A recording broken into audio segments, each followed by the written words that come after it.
नहीं मर रहा है, ज़्यादा खा के मर रहा है। खाना की बहुतायत है दुनिया में। लोग खाने से भूखे नहीं सो के मरते हैं, प्रेम के बिना, प्रेम के लिए, प्रेम से भूखे सोकर मर जाते हैं। मैं बड़ा प्रैक्टिकल बात करता हूँ, मैं कहीं वक्ता नहीं हूँ, मैं कहीं फिलस्फर नहीं हूँ। मैं जीवन भर साधना किया। मैं इस जीवन में तय किया था कि जितने भी हमारी सिद्धियाँ जो लुप्त हो रही है, मैं उसको खोजूंगा और सिद्ध करूंगा। आज भी मेरे बंधुओं, मेरी 60% समय उसी में जाती है, 60 से भी ज़्यादा, अब तो और ज़्यादा होने लगा है। मैं सिद्धियाँ पाकर तुम अपने बच्चों में, तुम लोगों के कष्टों से निकाल करके, तेरे जीवन को सार्थक करके कैसे मोक्ष के द्वार तक पहुँचाऊँ, कैसे उस परमात्मा के चरणों तक पहुँचाऊँ, इसीलिए करता हूँ कि मेरी साधुता अब कुछ पाने के लिए नहीं है, सब कुछ पा लिया है, इसीलिए मेरी साधुता है। साधुता मेरा ओवरफ्लो है, अर्निंग के लिए नहीं है। साधुता मेरी साधन नहीं है, मेरी साध्य है। ये मेरी साध्य है। मेरे बंधुओं,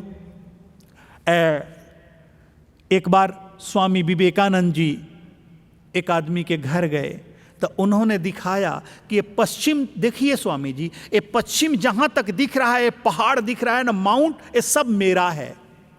स्वामी जी ने कहा थैंक यू। फिर कहा ये पूरब जहाँ तक गार्डन दिख रहा है, ये सब मेरा है। जहाँ तक आपकी आंखें दिख रही है, सब मेरा है। उन्होंने कहा थैंक यू। कहा दक्षिण जहाँ तक ये पानी दिख रहा है, जल दिख रहा है, वहाँ तक मेरा है। स्वामी जी ने कहा वाह थैंक यू। फिर बोले उत्तर, नॉर्थ में जहाँ तक जो ये खेत दिख रहे हैं, जो फार्मर लोगों ने जो किया है, गेहूं डाला है, मेज डाला है, वीट डाला है, वीट ग्रास है, ये सब मेरा है, इट इज़ माइन, मैंने खरीदा है। तो स्वामी जी बहुत खुश हुए, कहे थैंक यू, आपने बहुत अर्जन किया। एक बात बताइए, पूरब जहाँ तक मैं देखूं सब आपका है, पश्चिम आपका है, दक्षिण आपका है, उत्तर आपका है। एक बात भाई बताओ, ऊपर कहाँ तक आपका है? पूरब आपका है, पश्चिम आपका है, दक्षिण आपका है, उत्तर, सब चीज आपका है। ऊपर कहाँ तक आपका है? ऊपर भी कुछ उठे हो कि ग्राउंड लेवल पर ही हो? स्वामी जी ने पूछा, ऊपर भी उठे हो कि ग्राउंड लेवल पर ही हो? मेरे बंधुओं, ये जीवन तो ये जीवन को सुंदर बनाना, पवित्र बनाना, अच्छा बनाना और अच्छा बनाकर इस जीवन को और अच्छा करते जाना। तो ईश्वर अलग अलग रूप में आता है। मैं एक कहानी सुनाया था आपको, फिर से बताता हूँ कि एक आदमी हमेशा कृष्ण के मंदिर जाता था और कृष्ण को नमन करता था, पूजा करता था। उस मंदिर को मड़वारी लोगों ने बनाया था, तो इंग्लिश हिंदी बोलते थे। तो बना था केरला में। तो वहाँ का एक सीधा आदमी था जिसका नाम चंद्रा था। तो उसको हिंदी भी नहीं आती थी और संस्कृत भी नहीं आती थी अच्छे से, इंग्लिश टूटी फूटी आती थी। तो भोला था, सोचा कि भगवान को हिंदी इंग्लिश समझ में आती होगी और भाषा नहीं आती होगी, संस्कृत। तो जब भी मंदिर जाता था तो भगवान के मूर्ति के सामने खड़ा होता था, अपने सीने पर हाथ रखता था और कहता था Krishna this is Chandra, Krishna this is Chandra, और कह के आ जाता था। 30 साल मंदिर जाता रहा और कहता रहा। 30 साल के बाद बीमार पड़ा, बहुत तकलीफ में आया और मरने जैसी स्थिति हो गई, बड़ा कष्ट में आया। तो उसने याद किया, हे भगवान, मैं जब ठीक था तो 30 साल रोज़ तुम्हारे यहाँ करके खुद को दिखाया करता था। आज मैं जब बीमार पड़ा, इतना कष्ट में हूँ, डॉक्टर बोलते हैं कि अब नहीं जीऊँगा, तो क्या तेरी दिल नहीं पसीजा कि एक बार आकर तुम मुझे मिल लो? ए प्रभु, तुम पत्थर में रहते रहते लगता है तेरा भी दिल पत्थर का हो गया है। ए मेरे बंधुओं, मैं हमेशा एक बात देखता हूं कि एक पत्थर मंदिर में आ जाता है एक बार तो परमात्मा हो जाता है, और तुम रोज सुबह शाम उस मंदिर में 1000 बार जाते हो तो परमात्मा क्यों नहीं बनते हो? कारण कि मनुष्य, मुझे लगता है कि पत्थरों से भी ज्यादा कड़ा हो गया है अपने संस्कारों में, उससे भी ज़्यादा हार्ड बन गया है। इसीलिए तो मुझे कहानियों के द्वारा हैमरिंग करना पड़ता है, रोज रोज 10 बार 15 बार करता हूँ कि कभी तो घुस जाए अंदर। और कहते हैं राम राम रटते रहो, घट में लगियो प्राण। घट में भी प्राण हो तो परमात्मा का नाम रटते रहो। अरे कबही तो कबहू तो उस दीन दयाल के पढ़ियो कान, पढ़ जाइयो कान। अच्छे करते रहो, घट में भी प्राण हो, मरते समय भी अच्छी वाणी बोलते रहो। कभी ना कभी तो उस परमात्मा की कोई वाणी कान में लग जाएगी, और जिस दिन कान में लगी वहीं तेरा तरण करके चल जाएगी, वहीं तेरा तरण करके चल जाएगी। सोच हमेशा उच्च रखें, हमेशा उच्च रखें। हमने सुना है कि एक बार एक राज्य था, उस राज्य में एक माला था और एक हाथी हुआ करता था। वो हाथी जिस व्यक्ति के गले में माला डाल देता था, उस माले में वरदान था कि वो वहाँ का राजा बन जाता था।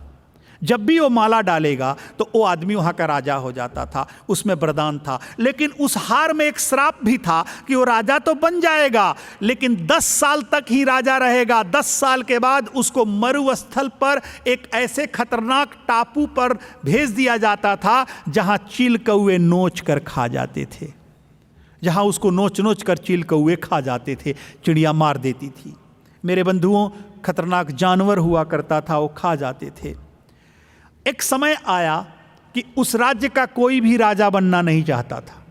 सब डर गए कि 10 साल का जीवन तो नहीं है, जीवन तो अब आगे भी जीना है। तो एक दिन वो राजा का दंड मिल रहा था, राजा का समय खत्म हुआ, राजा को भेजा जा रहा था मृत्यु दंड के लिए उस टापू पर।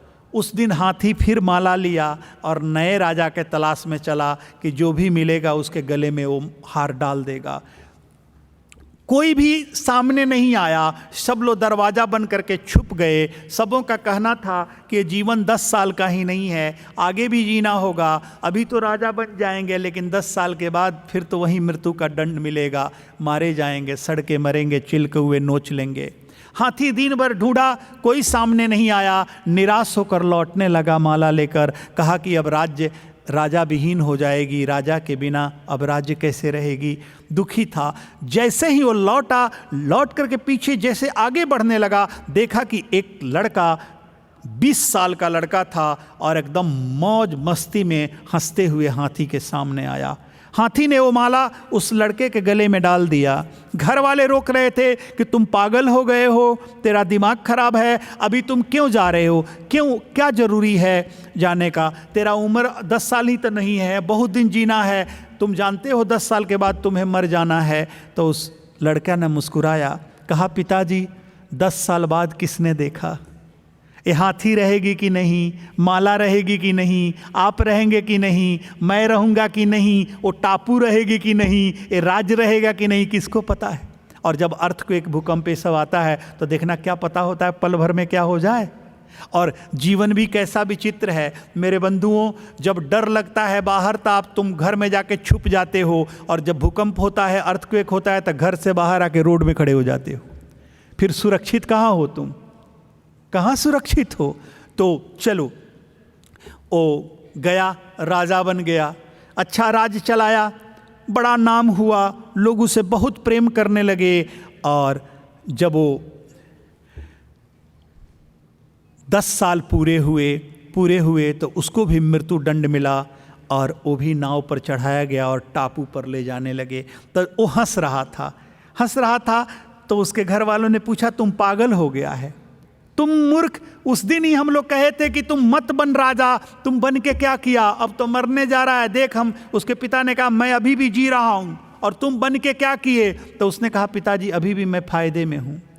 जब आपकी इतिहास लिखी जाएगी तो लिखी जाएगी आप 90 साल जिए, कमाए खाए और मर गए, और मेरी लिखी जाएगी कि मैं 30 साल जिया और उस 30 साल में 10 साल राजा था, 10 साल राजा बनकर रहा, मेरा 33% राजा में कटेगा, तो जाने दो। तो नाविक ने पूछा, राजा क्या आपको डर नहीं लगता, मैं इसके पहले 6 राजाओं को लेकर गया हूँ और सभी रोते हुए गए हैं कि मैं मरने जा रहा हूँ, पहला तुम ऐसे व्यक्ति हो जो हंसते हुए जा रहे हो, क्या तुम्हें डर नहीं लग रहा है। तो उसने कहा कि जानते हो, मेरे जीवन में जितने चीज़ मिली है सब मेरा मित्र है, they all are my friend. जो भी चीज मिला, whatever I got, everything is my friend, that all things, that all are my friend, वो सब मेरे मित्र हैं। तो मैं उसे मित्रता से व्यवहार करता हूँ। तो जीवन भी मित्र है और मृत्यु भी मित्र है, मैं उसे गले लगाऊंगा। उस नाविक से 3 रात 3 दिन लगे, 3 days and 3 nights लगे उस टापू पर पहुँचने में, समुद्र के अंदर। वो राजा बात करते रहा। जब तीसरा दिन पहुँचने वाला था, उसके 1 घंटा पहले वो नाविक कहा, राजा 3 दिन तुमसे मैंने बातें किया, एक काम करो, तुम मेरा गुरु बन जाओ, मैं तुमसे दीक्षा लेना चाहता हूँ। राजा हंसा, कहा कि अब मेरे पास तो 1 घंटे का जीवन है, टापू पर पहुँचेंगे, चिल कौवे नोच कर खा जाएंगे, तुम मुझे गुरु बना के क्या करोगे? गुरु उसे बनाओ जो 100-2 साल जिए, जो तेरा साथ दे। तो उस नाविक कहा, ए राजा, घास पात को गुरु बनाकर 100 साल जीने से अच्छा है कि एक फूल को गुरु बनाकर शाम में पिघल जाए, वो गिर जाए, एक क्षण भी तो फूल को गुरु बनाकर जी लेने दो। तो राजा, घास पात बनकर जीने से अच्छा है कि एक दिन फूल बनकर मर जाना, एक दिन फूल बनकर मर जाना, खिल जाना। राजा ने कहा चलो। टापू पर गए, राजा उतर के जाने लगा। नाविक कहा, मेरे पोते की शादी करनी है, मुझे मत ले जाओ राजा, मत जाने दो। राजा कहा, तुम आओ, क्यों डरता है, शिष्य बनना, अब चलो, मरेंगे तो दोनों साथ में। चलो, नाविक भी गया, राजा से प्रकाशित हो गया था। जब डरते डरते नाविक गया, जब उस टापू पर ऊपर चढ़ा तो नाविक देखकर आश्चर्यचकित हो गया कि ये क्या हुआ। ये तो मरुभूमि थी, जहाँ लोग को चिल कौवे नोचते थे, वो तो स्वर्ग बन गया था, उस राज्य से भी अच्छा राज्य हो गया था जहाँ राजा बैठा करता था, वो तो इतना अच्छा हो गया था। नाविक कहा, ये क्या माजरा है राजा, ये कैसे हुआ? राजा मुस्कुराया, कुछ नहीं बोला।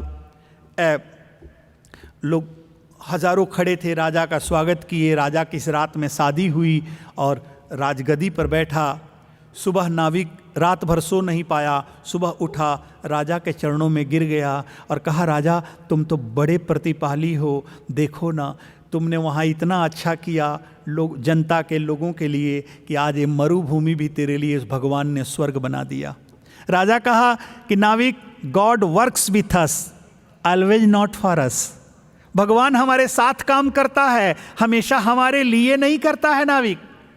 गॉड वर्क्स विथ अस, परमात्मे न मत्वानि दवति तभ्यमस्तुम प्रतहम तिक्षानि तिक्षम तो तेव एतम भवति परदम प्रदम पुद्धमस्तु तिक्षे। ए परमात्मा, तेरे लिए कुछ नहीं, साथ काम करता है। तो कहा कि वो कैसे?